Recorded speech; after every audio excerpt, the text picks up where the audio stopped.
안녕하세요. 지금부터 딥러닝 발표 시작하겠습니다. 목차입니다. 컨볼루셔널 뉴럴 네트워크에 대해 먼저 설명드린 뒤에 실습을 통해서 더 자세하게 알아보도록 하겠습니다. 컨볼루셔널 뉴럴 네트워크는 쉽게 말해서 데이터로부터 직접 학습하는 딥러닝의 신경망 아키텍처인데요. CNN의 한 예시를 가져왔습니다. 뒷단을 먼저 보시게 되면은 풀리 커넥티드 레이어와 소프트맥스 활성화 함수를 사용하는 이 부분은 지난 시간에 설명드렸던 DNN과 구조가 유사하다는 것을 확인할 수 있습니다. 그래서 CNN은 사실 이 앞단에 과정을 하나 더 추가한 것은 CNN이라고 생각하시면 되는데요. 컨볼루션과 렐루 그리고 풀링을 통해서 피처 맵들을 얻어냄으로써 이 이미지의 특징을 얻어내는 기법을 추가시킨 아키텍처를 CNN이라고 합니다. 그래서 첫 번째로 컨볼루션 렐루에 대해 먼저 설명드리겠습니다. 컨볼루션은 이제 영상 처리에 나오는 기법으로 생각하시면 편한데요. 웨이트 커널이 이렇게 존재를 하는데 어, 설명을 하기 위해서 예시로 이렇게 구분의 1을 모두 채워놨습니다. 그래서 인풀 레이어와 곱의 합 연산을 하면서 순차적으로 이렇게 진행을 하고 얻어낸 결과를 아웃풋 레이어에다가 이렇게 넣으면 되는데요. 스트라이드를 만약에 1로 주면은 이 커널이 한 칸씩 움직이면서 아웃풋 레이어에 적용이 되고 2로 주면은 두 칸씩 이동하면서 아웃풋 레이어에 적용이 됩니다. 그래서 만약에 1로 주고서 움직인다고 가정을 했을 때 아웃풋 레이어에는 2 바이 2밖에 남지 않는다는 것을 알 수 있습니다. 그래서 이러한 문제점을 해결하기 위해 패딩이라는 방법도 있는데요. 패딩은, 어, 컨볼루션을 진행하기에 앞서서 인풋 레이어에다가 원하는 크기만큼 더 씌우는 것을 말합니다. 그래서 만약에 패딩의 크기를 1로 주면은 한 칸만큼 더 씌워가지고 웨이트 커널의 크기가 3 바이 3이니까 1로 더 씌우게 되면은 아웃풋 레이어는 4 바이 4 그대로 나올 수 있게 된다는 것이지요.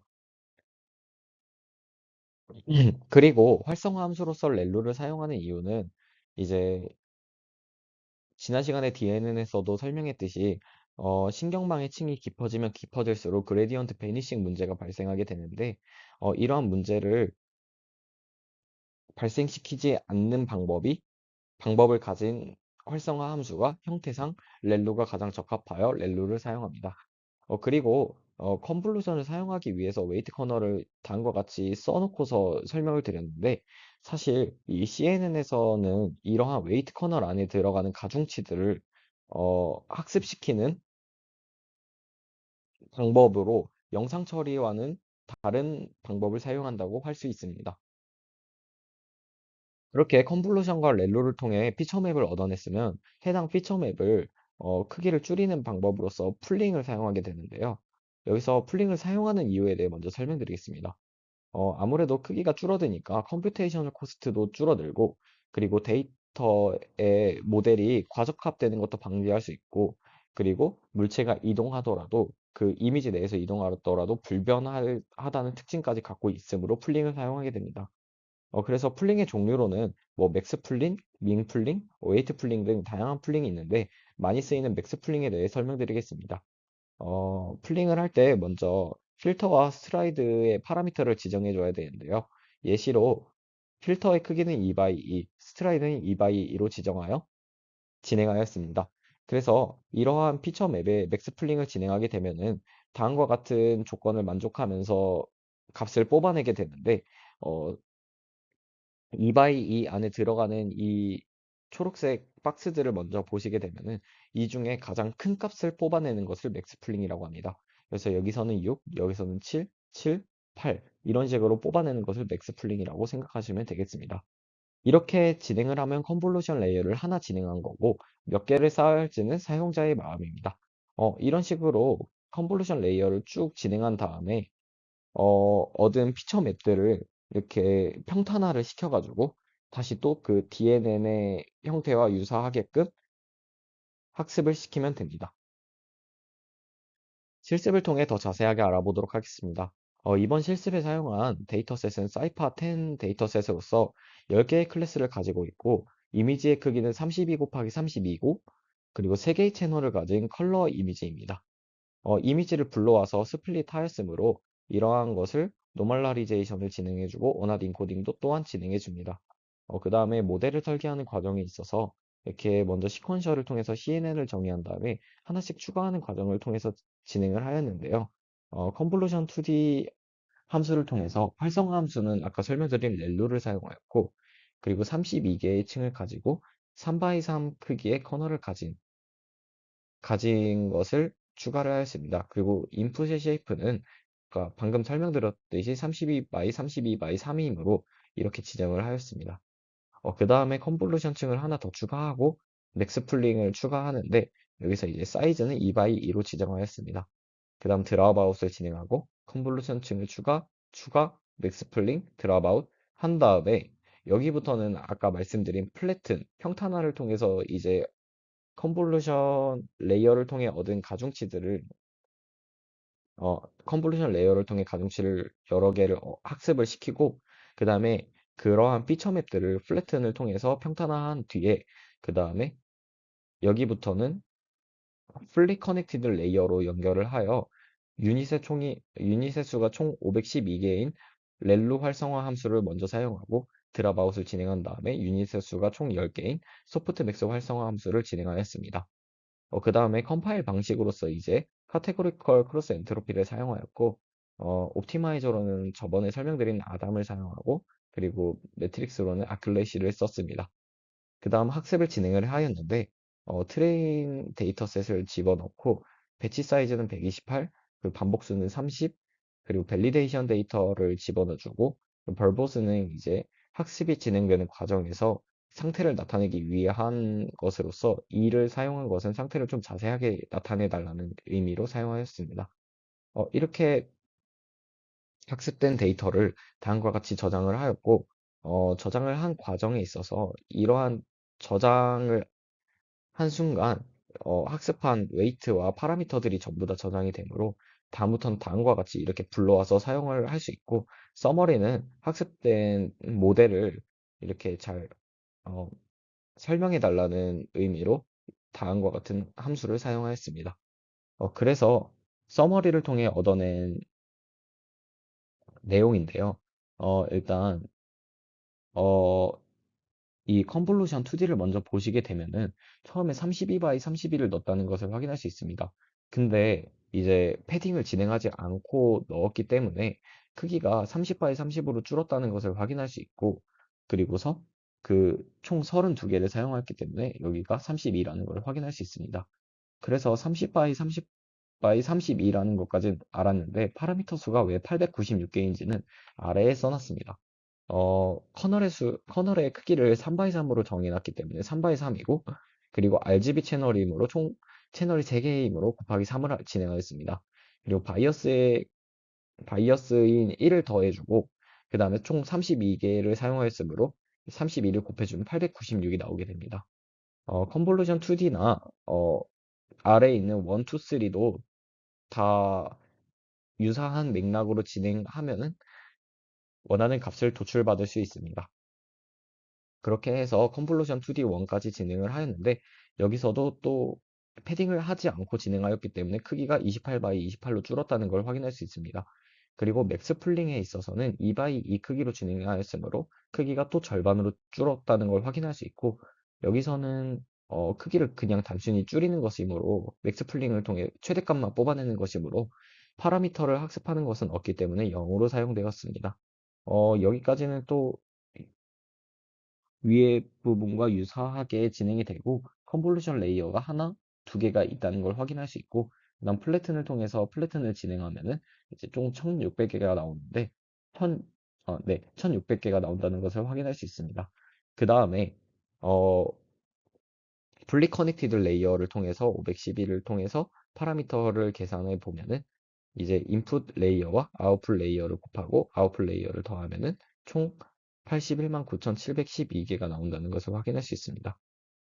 그래서 그렇게 풀리 커넥티드 레이어를 한 번 더 거치고 나게 된 다음에 한 번 더 거치면 소프트맥스 활성화 함수를 지나게 되면은 학습이 완료된다는 것을 확인할 수 있습니다. 그래서 총 학습한 파라미터 수는 다음과 같이 표현하였습니다. 다음으로는 이러한 모델을 비주얼라이제이션 하는 방법에 대해 설명드리겠습니다. 앞서 저장한 데이터 모델을 불러와가지고 서머리 하는 것은 앞서 설명드렸었습니다. 일단 모델을 먼저 불러온 다음에 레이어를 총 레이어 중에서 이제 컨브라는 이름이 들어간 레이어만 뽑아내가지고 그 커널과 바이어스를 받아와서 프린트하는 작업을 수행하였습니다. 다음과 같이 프린트가 된다는 것을 확인할 수 있고, 이 내용들은 서머리에서 확인한 것과 똑같다는 것을 확인할 수 있습니다. 이 내용에 있어서 3 x 3 x 30, 3 x 32는 이제 그 웨이트, 헤이트, 그리고 이전 레이어, 그리고 아웃풋 레이어가 된다는 것을 알 수 있습니다.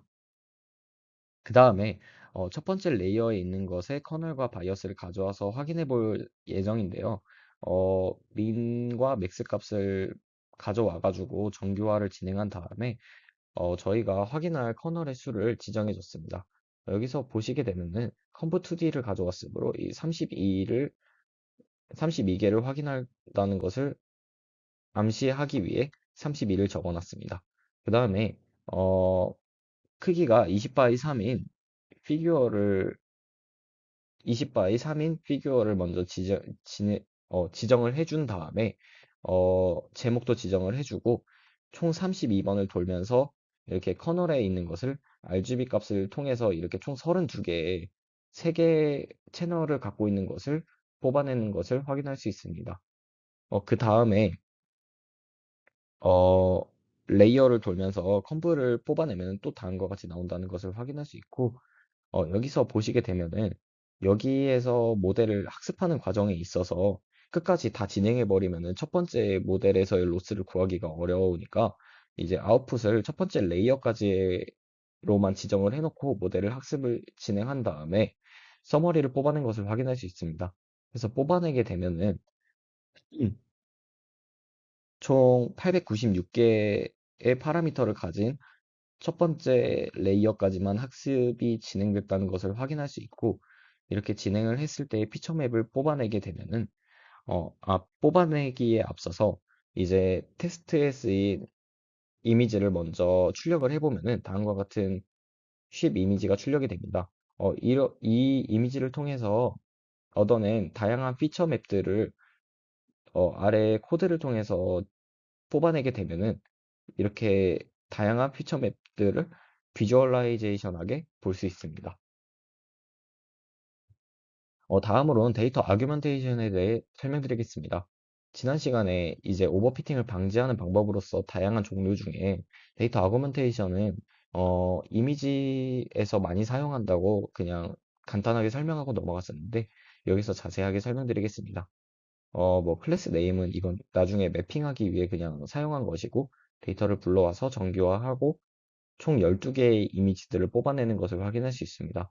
뽑아낸 다음에 플랫하기 위해 사용한 것으로 어, 해당 사이파 10 이미지 셋에 있는 것 중에 12개를 트레이닝 셋에 있는 첫 번째 12개를 뽑아낸 것입니다. 그 다음에 데이터 아규멘테이션을 진행하였는데 중요한 것은 여기입니다. 배치 사이즈를 먼저 6으로 설정하였는데 이거는 이제 사용자가 설정하기 나름인 파라미터고 제너레이터를 지정하는 데 앞서서 이미지 데이터 제너레이터 함수를 사용하였습니다. 로테이션 레인지가 30이라는 거는 최대 30도 밖으로 벗어나지 않게끔 하라는 의미고 위스 시프트 레인지가 0.2라는 것은 20% 이상 움직이지 말라는 얘기. 그리고 헤이트도 20% 이상 움직이지 말고 호리존탈 플립은 이제 수평으로 뒤집을 건지 말 건지 true니까 뒤집어도 상관없다는 것을 의미합니다. 그 다음에 제너레이터 플로우를 통해서 X 트레인과 Y 트레인 그리고 배치 사이즈를 지정해 주는데 이제 배치 사이즈를 처음에 6으로 저희가 설정을 해놨기 때문에 오른쪽 그림을 보시면 6개씩 이렇게 생성이 되는 것을 확인할 수 있습니다. 어떻게 생성을 하냐면 다음과 같이 얻은 객체를 통해서 이 객체에 지정된 함수를 통해서 이미지와 라벨을 받게 되면 다음과 같이 6개씩 받을 수 있습니다. 그래서 이거를 CNN에 적용하는 방법으로서는 앞선 코드는 위에서 설명한 CNN과 동일하고 밑에 보시게 되면 배치 사이즈는 이번엔 128로 지정을 하여 이미지 데이터 제너레이터로서 이제 웨이트로는 10% 이상 움직이지 말고 헤이트로는 10% 이상 움직이지 말고 수평으로 뒤집어도 된다. 이러한 조건을 만족하게끔 제너레이터를 생성을 하여서 제너레이터 플로우를 통해서 학습을 진행하였습니다. 그래서 진행을 하는 과정에 있어서 에포크는 50을 썼고 밸리데이션 데이터를 넣어주고 벌보스는 이를 통해서 학습 과정에 그 터미널 창에서 더 상세하게 볼 수 있게끔 하였습니다. 그렇게 뽑아낸 정확도와 로스 데이터 셋인데 정확도가 잘 올라간 것을 확인할 수 있습니다. 다음으로는 크로스 밸리데이션에 대해 설명드리겠습니다. 이제 여기 아래에 먼저 보시게 되면은 크로스 밸리데이션으로서 0.0, 0.0, 0.0을 넣은 것은 드랍아웃을 사용하지 않는다는 것을 의미를 하고 이제 0.25, 0.25, 0.5는 드랍아웃을 사용하겠다는 것을 의미합니다. 이게 왜 의미를 하냐면 위로 다시 오시게 되면 크로스 밸리데이션 함수의 매개 변수로서 드랍아웃 레이트를 봤는데 이 드랍아웃 레이트로서 설정한 것이 방금 말씀드린 이러한 숫자들이었습니다. 그래서 만약에 0.25, 0.25, 0.5를 설정하게 되면은 이렇게 컨볼루션 레이어의 중간중간에 여기에 0.25, 여기에 0.25, 네, 그리고 여기에 0.5를 넣음으로써 드랍아웃 레이트를 조정함으로써 학습을 진행한다는 차이점이 있습니다. 그래서 드랍아웃을 썼을 때와 안 썼을 때의 차이점을 나타내기 위해 박스 플러스로 나타냈는데요. 확실하게 드랍아웃을 사용하였을 때 정확도가 더 올라간다는 것을 확인할 수 있었습니다. 다음으로는 이제 제거하는 방법을 설명드리겠습니다. 오버피팅을 방지하는 방법으로서 다양한 것들이 있다고 했는데요.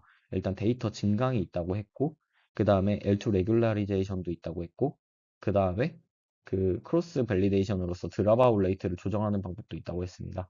그래서 이런 것들을 한 번에 놓고서 여러 번 학습을 진행하는 방식인데요. 어, 그 모델을 정의하는 부분이나 컴파일하는 부분은 아까 설명드린 것과 같고, 그리고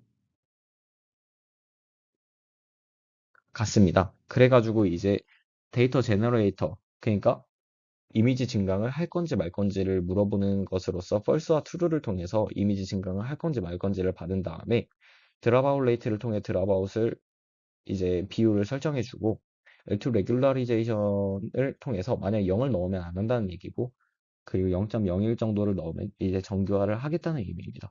다음과 같이 학습을 진행하게 되면은 오른쪽 그림과 같은 박스 플롯을 얻게 되는데 이제 어떠한 방법을 사용하였을 때 정확도가 높게 나왔는지를 다양한 그 방법, 다양한 경우의 수로 시도를 해보면은, 어, 학습을 한번 돌림으로써 이렇게 다음과 같은 박스 플롯을 얻어내고 이것을 분석함으로써 조금 더 모델의 정확도를 높이는 방법을 얻을 수 있게 됩니다. 컨볼루셔널 뉴럴 네트워크에 대한 설명은 여기까지입니다. 들어주셔서 감사합니다.